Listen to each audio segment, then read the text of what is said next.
আসে গুনাহগার ব্যক্তিরা দেখা দেখে আসমান থেকে জমিন পর্যন্ত একটা লোক দাঁড়িয়েছে খেতে দেবেন আল্লাহু আকবার। এমন বন্ধুরা ও আমার মুরব্বি বাবারা যুবক ভাই বন্ধুগণ, আজরাইলের চেহারা দেখি বান্দার চোখগুলো বড় হয়ে যায়, চোখের প্রতিগুলা বড় হয়ে যায়, এদিকে সেদিকে দেখায়। আজরাইলকে দেখিয়া চক্ষু যাবে উঠিয়া, কথা বলেন ঠিক কিনা? আর জোরে বলেন ঠিক কিনা?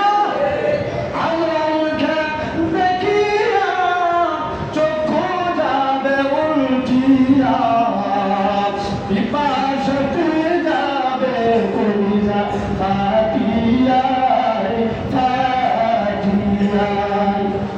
এত পিপাসা লাগবে। কিতাবের ভিতরে আসছে আল্লাহ যত নদী সৃষ্টি করেছে সমস্ত নদীর পানি যদি মৃত ব্যক্তিকে দেওয়া হয় যে তুমি পান করো, আর মৃত ব্যক্তি যদি এমনও হয় যে পান করে তারপরেও তার পিপাসা মিটবে না, তো ভয়ঙ্কর আজরাইলের সুরত দেখে তাই শুরু হয়ে যায়। এখনো চলছে না, আজরাইল স্পর্শ করে নাই, তার আগেই বান্দা কাহিল হয়ে যাবে। এত বিরাট একটা লোক। আমার নবী, আপনার নবী সাইয়্যিদুল মুরসালিন রাহমাতুল্লিল আলামিন বলে উম্মতের আজরাইল আসার পরে আজরাইল যখন ঈশ্বরের দ্বারে বলবে, বসার পরে বান্দাকে বলবে, বান্দারে জীবন ভরা নাফরমানি করেছো, বান্দা জীবন ভরা আল্লাহর বিধানকে অমান্য করেছো, জীবন ভরা আল্লাহ নাফরমানি করেছো, রাসূলের সাথে বেয়াদবি করেছো, রাসূলকে কত কষ্ট দিয়েছিলে বান্দা। হে বান্দা, আজকে আমি আজরাইল নিজের হাতে তোকে আযাবের সহিত জান কবজ করব, নিজের হাতে আমি আজরাইল জান কবজ করব। বলুন আল্লাহু আকবার। আজরাইল যখন ওই বান্দার জাহার দিকে তাকিয়ে বলবে, এ পাপিষ্ঠটা বাহির হও, আমি আজরাইলের উপর করলাম আল্লাহর হুকুমে বাহির হও। পাপিষ্ঠটা তোমরা দৌড়ি করতে আরম্ভ করে দিবে। কোন সময় ডান পাশে যাবে, আত্মা বাম পাশে যাবে, কোন সময় নিচে নামে উপর উঠবে, একটা ভয়ঙ্কর পরিস্থিতি শুরু হয়ে যাবে। কোথাও সে পালায়ন করতে পারবে না, কোথাও সে পলাইতে পারবে না, দেহের ভিতরে একটা ভয়ঙ্কর এখানে সেখানে ঘোরাফেরা করে দেবে। আল্লাহু আকবার। আজরাইল, আমার নবী আপনার নবী বলেন, তখন আজরাইল কি করবে? এত ভয়ঙ্কর আজরাইল কি করবে? বান্দার দেহে যখন ঢুকাই যাবে, ছোটাছুটি করবে, আজরাইল বলবে, ইয়া আইয়াতুহান নাফসুল খাবিস। আজরাইল তখন শয়তানের নাম ধরে বান্দার রূহকে ডাকবে, হে শয়তান আত্মা, হে পাপিষ্ঠ আত্মা, হাতের বাড়ি বা কাতুরি বাড়ি পড়। এভাবে যখন আজরাইল ভয়ঙ্কর আকৃতিতে দমনসূচক বাক্যটা করবে, তখন বান্দা যেমন ভাবে হা করবে, ওই হা করার সাথে সাথে ওই পাপিষ্ঠ বান্দা দেহ থেকে তার রূহ বাহির হবে। জয় বলেন আল্লাহু আকবার। আপনারা অনেকেই দেখেছেন বান্দা যখন মারা যায় অনেক মানুষ হা করে, কি করে না? চোখগুলো মাথায় নেয়, বড় করে দেয়, বিশাল আকৃতি ফেরেশতা আজরাইলের। তখন আজরাইল যখন রূহটা লয় হাতে নেওয়ার সাথে সাথে ওই যে জাহান্নাম থেকে যে ফেরেশতাগুলো আসছিল, জাহান্নাম থেকে একটা শট নিয়ে ওই শটের মধ্যে অতি শীঘ্র করে রূহটা শটের মধ্যে আপনারা পেঁচায় ফেলা, বেঙ্কিশ করে ফেলা।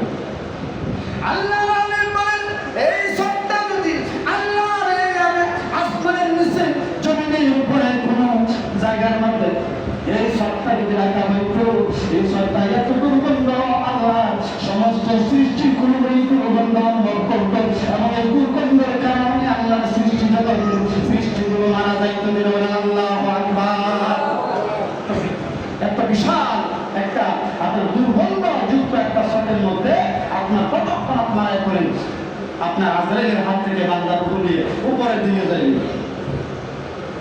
উপরের দিকে যখন যাইবে, উপরের দিকে যাইতে যাইতে প্রথম আসমানের কাছাকাছি যখন যাইবে, এক জমিন থেকে প্রথম আসমানের দূরত্ব হলো 500 বছরের রাস্তা।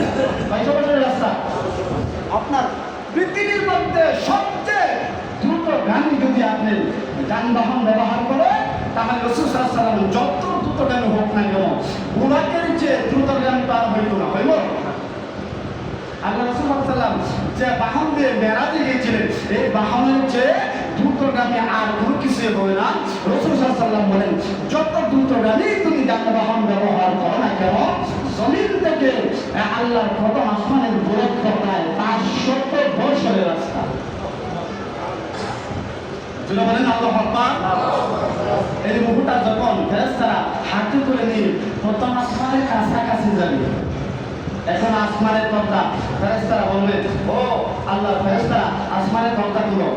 ওমান হাজার রূহ, এটা কার রূহ? এত বড় বান্দা বাইর হও, এখানে আসমানের পর্দা তোলা হবে না।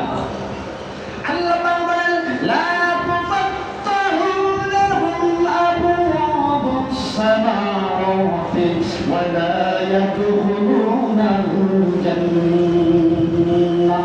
আল্লাহ পাক তখন আসমান থেকে ঘোষণা দিবেন, ও আমার ফেরেশতারা, এই দুর্গন্ধ রূহ, এই পাপিষ্ঠ রূহকে আসমানে উঠার দূরের কথা, প্রথম আসমানের নিচ থেকে ওর জন্য আসমানের দরজা উচ্চিত করে আমি আল্লাহ বন্ধ করে দিলাম।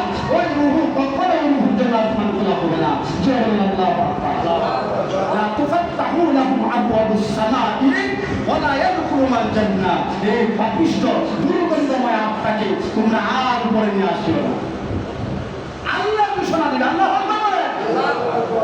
যখন আল্লাহ এই ঘোষণা দিবে, ফেরেশতারা বলবে, আল্লাহ তাই এখন এই বান্দার রূহ নিয়ে আমি কি করব, আমরা কি করব, এই রূহ কোথায় রাখা যায়?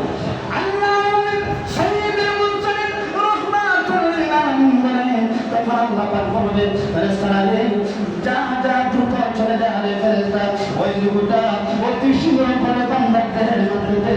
আমার আযাবের ফেরেশতারা অতি শীঘ্র করে তাদের কবরে যাবে, তার কবরে যাবে। দিলে বলেন আল্লাহু আকবার। আমার নবী আপনার নবী ফেরেশতারা যখন অনেক কথা পাইবে, পারমিশন পাইবে, ফেরেশতারা কতক্ষণ তার দেরি করবে না, সাথে সাথে ফেরেশতারা কবরের মধ্যে হাজির হয়ে ওই রূহটা কবরের মধ্যে হাজির হয়ে ওই রূহটা বান্দার কবরে যাওয়ার সাথে সাথে বান্দার দেহের মধ্যে রূহটা দিলে আল্লাহু আকবার বলেন। হায়াতুন নবী জিন্দা নবী বলেন, ওই রূহটা দেওয়ার সাথে সাথে বান্দা, দেওয়ার সাথে সাথে বান্দা উঠে বসে যাবে। আল্লাহ রাব্বুল আলামিন, এই আমাদের ফেরেশতারা জলদি করে যা, পাপিষ্ঠ বান্দা রূহ দেওয়া হয়েছে, যা যা আমার বান্দাকে প্রশ্ন করে অতি শীঘ্র করে চলে যাও কবরের মধ্যে। আল্লাহু আকবার বলেন। ফেরেশতারা কবরের মধ্যে আসে, এত বিরাট ভয়ঙ্কর স্বরূপ, দুইজন ফেরেশতা, কয়জন? হাদিসে আছে আর কাতরা, আর কি কালো, তার চেয়েও কালো। আর একটা চোখ এত বিশাল, একটা পাহাড় যত বড়, তার চেয়ে আরো গুণ বড় হবে একটা চোখ। আর চোখ হলো নিমুন বিশিষ্ট। এত ভয়ঙ্কর স্বরূপ নিয়ে দুইজন ফেরেশতা আসবে, কয়জন? পাপিষ্ঠ মানুষের কবরে, পাপিষ্ঠ বান্দাদের কবরে। আল্লাহ বলছে, বান্দা মা ইয়াফআলুল্লাহু আযাবিকুম, ও বান্দা তোমাদেরকে শাস্তি দেওয়া আমি আল্লাহর কি দরকার? আল্লাহু আকবার বলেন। আমাদেরকে শাস্তি দেওয়ার দরকার আছে? এই কি বলেন দরকার আছে? আল্লাহ বলে, কি দরকার তোমাদেরকে শাস্তি দেওয়া? এত আদর করে বান্দা আমি তোমাকে বানাইছি। বান্দারে, ও বান্দা, ইন্নাল্লাযীনা আমানু, নিশ্চয়ই যে তুমি ঈমানদার হও, সুম্মা কাফারু, আবার যদি বেঈমান হয়ে যাও, সুম্মা আমানু, আবার যদি তুমি ঈমান আনো, সুম্মা কাফারু, আবার যদি বেঈমান হয়ে যাও, সুম্মা তাদুর কুফরান, আমি আল্লাহ ঘোষণা করে দিলাম, তুমি খালি একবার ঈমান আনবা, আরেকবার কুফরি করবা, আরেকবার ঈমান আনবা, আরেকবার কুফরি করবা, আমি আল্লাহ নিজেই তোমাকে পথভ্রষ্ট করে দেব। আল্লাহু আকবার। আমি আল্লাহ নিজে তোমাকে পথভ্রষ্ট করব। لم يكن الله ليغفر لهم ولا ليهديهم سبيلا। আল্লাহু আকবার বলেন। আমি তোমাদেরকে কখনোই মাফ করব না এবং তোমাদেরকে সঠিক রাস্তাও দেখাবো না। আজকে পৃথিবীর মধ্যে আমাদের সৃষ্টিকর্তা যদি আমাদের উপর ইহসান দয়া না করে, আমাদেরকে সঠিক পথ না দেখায়, আর কে দেখাবে? কেউ আছে? যারা বলেন কেউ আছে? আল্লাহ বলেন যে আমি তোমাদেরকে কখনোই মাফ করতাম না, কারণ তোমরা তামাশা করতেছো। ব্যবসারা একবার নামাজ ধরছে, আরেকবার সারে, আরেকবার নামাজ ধরছে, আরেকবার সারে। আপনারা জিন্দিগিতে হিসাব করে দেখেন, একটা মানুষ একবার অপরাধ করছে, সাইরে দিচ্ছুন, আবার অপরাধ করছে, এটাই আবার সাইরে দিচ্ছুন, মানে আবার করছুন, বলছে ওই মানুষটার বিচার না করা পর্যন্ত সারবে। তারা যেটা বলেন আল্লাহ বলতেছে সুম্মা আমানু সুম্মা কাফারু সুম্মা আমানু সুম্মা কাফারু সুম্মা যাদু কুফরা। বান্দারে একবার আনছ আরেকবার কুফর করছো, বান্দা আমি মাফ করে দিলাম। সুবহানাল্লাহ বলবেন না? কুল ইয়া ইবাদিয়াল্লাযীনা আসরাফু আলা আনফুসিহিম লা তাকুনাতু মির রাহমাতিল্লাহ। বান্দা গুনাহ পাহাড় পরিমাণ করেছো, তোমার গুনাহ এত বিশাল হয়ে গেছে, তুমি রাত্রের বেলা কাঁদো আল্লাহ আমার গুনাহ কি মাফ হবে, তুমি দিনের বেলা কাঁদো যখন গুনার কথা স্মরণ হয়ে যায়। বান্দা তুমি বিশ্বাস রাখো আমার উপরে, ইয়াকিন রাখো আমার উপরে, বিশ্বাস রাখো লা তাকনাতু মির রাহমাতিল্লাহ, আমার রহমত থেকে নৈরাশ হয়ো না। ইন্নাল্লাহা ইয়াগফিরুয যুনুবা জামিআ, ও বান্দা চোখে পানি ফালানোর পরে যাই আমি তোমাকে মাফ করে দিই। আওয়াজ দিয়ে বলেন না, আওয়াজ দিয়ে বলেন ইন্নাল্লাহা ইয়াগফিরুয যুনুবা জামিআ, তোমাদের সমস্ত জমাকৃত গুনাহ বান্দা তুমি যখন তওবা করে আমার কাছে কান্নাকাটি করবা সাথে সাথেই মাফ করে দিবে।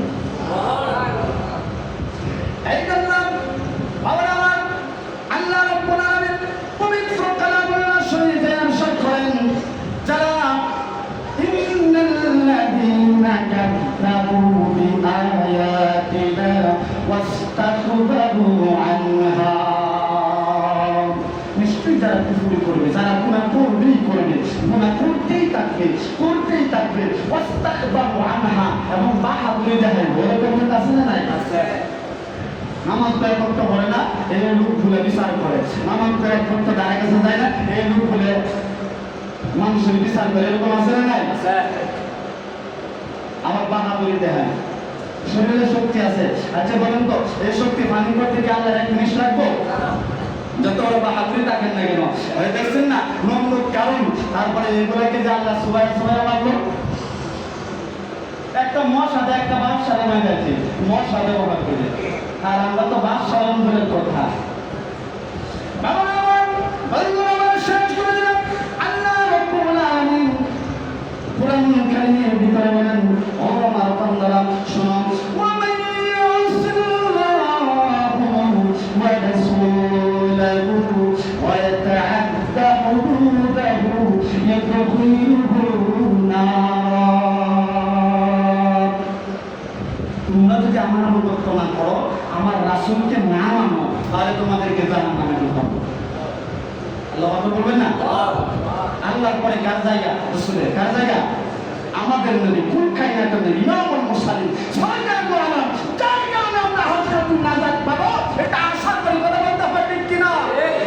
এই নবী করিম সাল্লাল্লাহু আলাইহি ওয়াসাল্লামকে মানতে হবে, মানার মতো মানতে হবে, মানলে হবে না। রাসূল সাল্লাল্লাহু আলাইহি ওয়াসাল্লাম কি দিয়ে গেছে আমাদেরকে, এটা মানা দরকার আছে না নাই?